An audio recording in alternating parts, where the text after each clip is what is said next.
ప్రకాశం జిల్లా ఎర్రగొండపాలెం పట్టణంలో నిర్వహించిన మాదిగల ప్రజా ఆశీర్వాద సభకు వేలాది మాదిగ ప్రజలు హాజరై కార్యక్రమాన్ని విజయవంతం చేశారు. ఈ కార్యక్రమంలో ఎంఆర్పీఎస్ వ్యవస్థాపక అధ్యక్షులు మందకృష్ణ మాదిగ ముఖ్య అతిథిగా హాజరై మాదిగ ప్రజలను ఉద్దేశించి ప్రసంగించారు. మాదిగ ప్రజలకు జగన్మోహన్ రెడ్డి మోసం చేశారని, వర్గీకరణకు జగన్మోహన్ రెడ్డి వ్యతిరేకం తెలిపారు.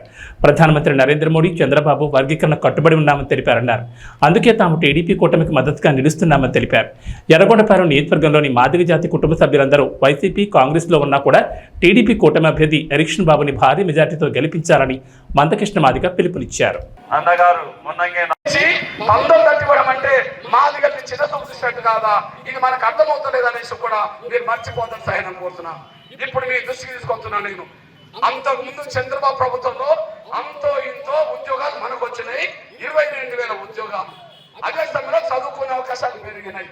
ఆర్థికంగా మన కోసం ప్రత్యేక బడ్జెట్ తీసుకొచ్చిండు. రాజకీయంగా ఇప్పటి విషయం చెప్తాను నేను.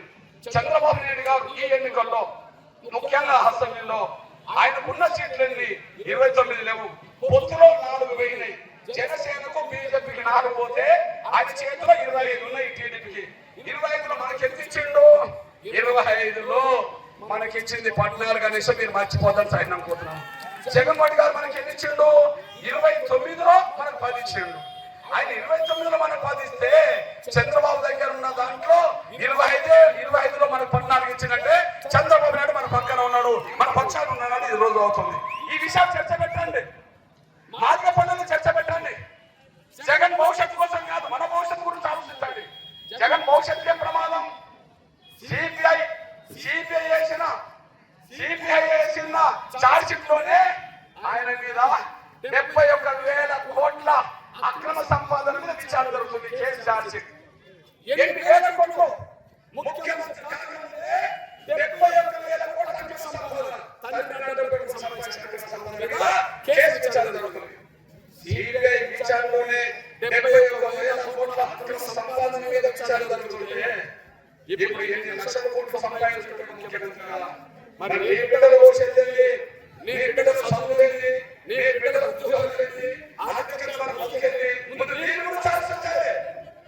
మాదిగ బిడ్డలు చెప్పండి, మాదిగ బిడ్డలు చెప్పండి, వైసీపీలో చెప్పండి, వైసీపీలో వైసీపీలో మీరు ఉన్న ఓటు మాత్రం మన నిరీక్షణ చేసే విధంగా, ఓటేసే విధంగా ఫ్యాన్ తిరిగి రాగానే సైకిల్ ముందుకెళ్ళాలి. ఫ్యాన్ తిరిగి రాగానే సైకిల్ ముందుకెళ్ళాలి.